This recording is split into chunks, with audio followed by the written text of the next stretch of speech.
Okay guys, so as promised, I said I'd break down this technique that I put up the other day. Basic flow of the technique went like this. Okay, I started standing up for me.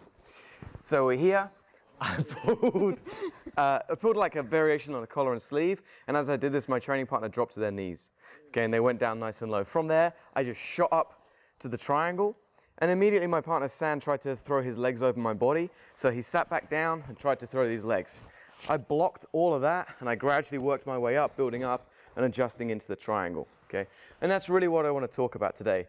Like, the setup is kind of neither here or there, but it's how to deal with this situation, because the defense that Sam did was actually pretty good. It's a really common one that people will utilize. When you're getting stacked, they bring those legs over, and then from here, they can pull their head out and start working free. The only slight downside of it is that often you'll give up top position when you do it, but at least you're not having your head squashed off.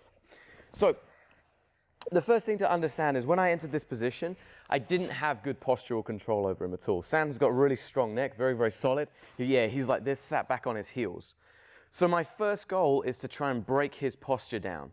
Okay, so I was trying to pull on this position, and as I started to bring it down, that's when Sam sat down and started to try and throw the legs over. So here, what I realized I needed to do is prevent him from bringing his legs over the top, okay? Here I know that he's not going to be able to stand up out of my triangle. Can you stand up very easily? No, because she sat down on her butt. Okay, so I know that I'm not going to be as worried about her exploding out of the triangle, but I do have to worry about these legs. So every time I feel like a leg's coming over, I have to block it, and if I can, I'm trying to crunch forwards. If Chelsea brings her leg over now, it's much harder, right? Because I'm going to exaggerate this a little bit, where I'm leaning away. Yeah, very, very easy, because her spine's like mobile. When I bring it in, lift the leg, it's so, without your hands, it's much, much more difficult. Okay, the next thing that I had to do was figure out how, again, to get control of that posture so I can adjust my legs. Okay, because if I can't break the leg, like if I can't break my training partner's posture here, there's no way I'm going to finish it. I'm not going to get to the right angle.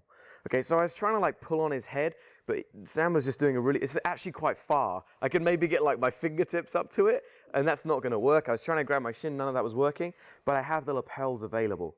So I started to use these lapels to, you see how her head naturally comes forwards?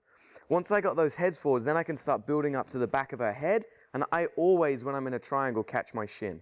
Because this shin grip means it's easier to adjust my triangle, but it also, if Chelsea tries to lift her head up again, lift your head up, she can't. Like, it's very, very difficult. There's tons of extra weight because my body weight is pulling through that shin. Okay, can we scoot around this way a little bit? Can we adjust the position? Yeah. So, go around this a little bit more. So, she sat back down. Do you want to do it on your knees instead? I mean, it would be nice. Okay, you don't, regardless of whether she's on her knees or on her butt, it doesn't matter. I'm going to talk for 20 minutes. So, I got here, and I got this position. The next thing I want to do, I'm not worried about his arm at the moment. It can be wherever I like. I want to get to a better angle. Chelsea's going to hide it because she wants to hide it.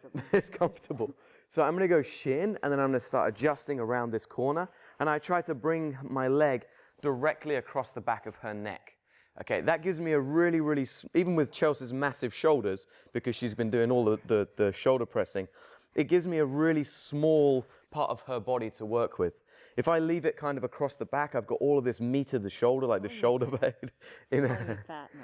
Okay, so I'm here, I bring this across the back of the neck. Okay, the next thing I do, regardless of where I'm at, I'm going to bring my leg down. I'm going to let go of Chelsea's head because it's going to put a ton of pressure. But my leg is going to go in, and then it's going to kink out. And you'll see the second I do this, Chelsea's hands come up because I've now started to lock this shoulder into play. Okay, once I have this position, I know it's just a matter of me trying to create that angle. If I really need to move this arm, I can bring it across my chest, and maybe I'll have to readjust again and lock it into play, but the submission is going to come from there.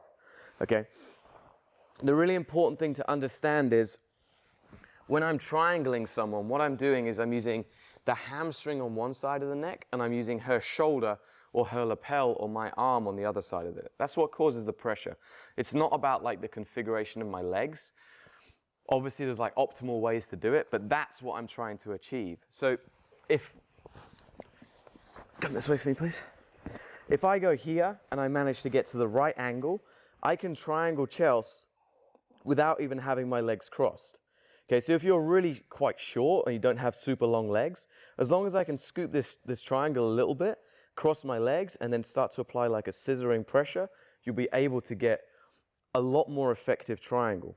Okay, the benefit of this shin grab as well, if Chelsea does try that big boy stack pass that everybody do it a little bit, I'll be very gentle. If she tries to turn the corner, her head doesn't follow.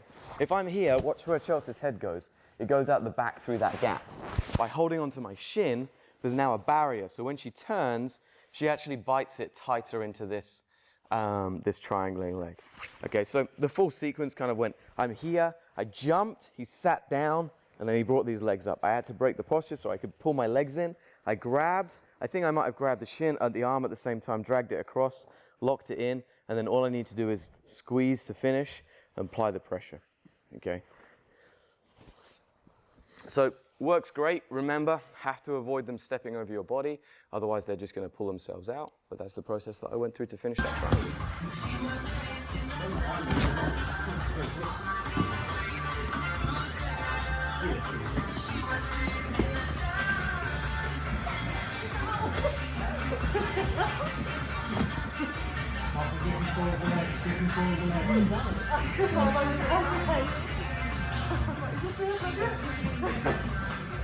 That's it, do your left leg up, do your right leg out.